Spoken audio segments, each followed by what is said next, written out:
Than નગરપાલિકાની ચૂંટણીમાં નેતાઓનો પ્રચાર જોવા મળ્યો। ચૂંટણી પ્રચાર દરમિયાન રાજકારણમાં ગરમાવો આવ્યો છે। આપ નેતા ગોપાલ ઇટાલિયાના આકરા પ્રહારો સામે આવ્યા છે। સાંસદ ગેનીબેન ઠાકોર પર આકરા પ્રહારો કરવામાં આવ્યા છે। આપ નેતાઓએ કેટલાક સવાલો ઉઠાવ્યા છે। પ્રચારમાં નીકળેલા ગેનીબેન વિછિયાની બનેલી ઘટનામાં ક્યાં હતા તેવા સવાલો ઉઠાવ્યા છે। વિછિયા પંથકમાં કોળી સમાજના નિર્દોષ યુવાનની ઘાતકી હત્યા કરવામાં આવી।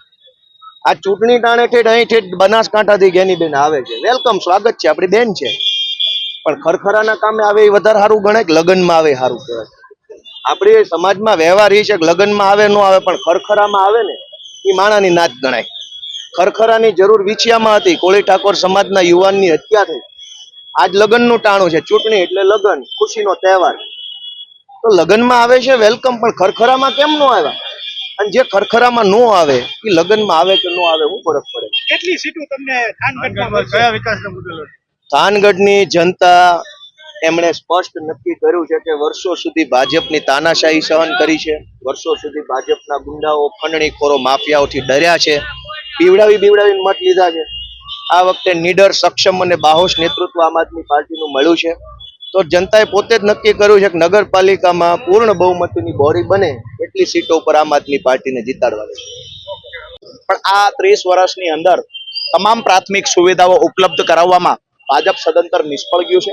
ભૂતકાળમાં ક્યારેય થાનગઢની ખરાબ હાલત નહોતી, એવી ખરાબ હાલત કરવાનું કોઈએ ગુનાહિત કૃત્ય કર્યું હોય તો ભ્રષ્ટ ભાજપના અહીંના સ્થાનિક નેતાઓએ કર્યું છે। ત્યારે આજે અમે થાનગઢની જનતાને અપીલ કરવા આવ્યા છીએ અને અમને પૂર્ણ વિશ્વાસ છે અમારા 28 ઉમેદવારો સંપૂર્ણ તાકાતથી મેદાનમાં ઉતરી રહ્યા છે।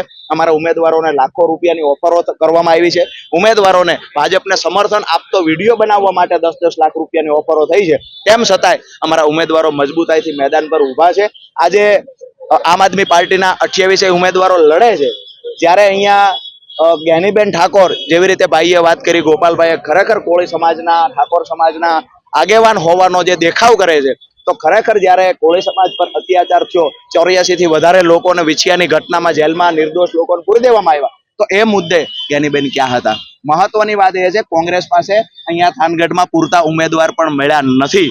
વાત કરીએ ભાજપની તો સ્થાનિક એક પણ ચહેરો એવો નથી કે જેના મોઢાને નામે મત માંગી શકાય। એટલે બહારથી મંત્રીઓ, ધારાસભ્યોને ધાડા ઉતારી આમ આદમી પાર્ટીથી ડરેલી ભાજપ બહારથી નેતાઓને રોજે રોજ ઉતારે છે। તમામ સમાજની અંદર કોઈને વાસણ લઈ દેતા હોય એવા મેસેજ મળે છે, કોઈ સમાજના આગેવાનોને બીજા લોલીપોપ આપે છે, સિરામિક ઉદ્યોગો વાળાને ક્યાંક ને ક્યાંક ધમકીઓ આપવાના પ્રયત્ન કરે છે। એટલે એન પ્રકારે ભાજપ આમ આદમી પાર્ટીથી ડરી ગયું છે અને આમ આદમી પાર્ટીની નગરપાલિકા થાનગઢની જનતા બનાવશે। 30 વર્ષ પછી થાનગઢમાં પરિવર્તન થવા જઈ રહ્યું છે।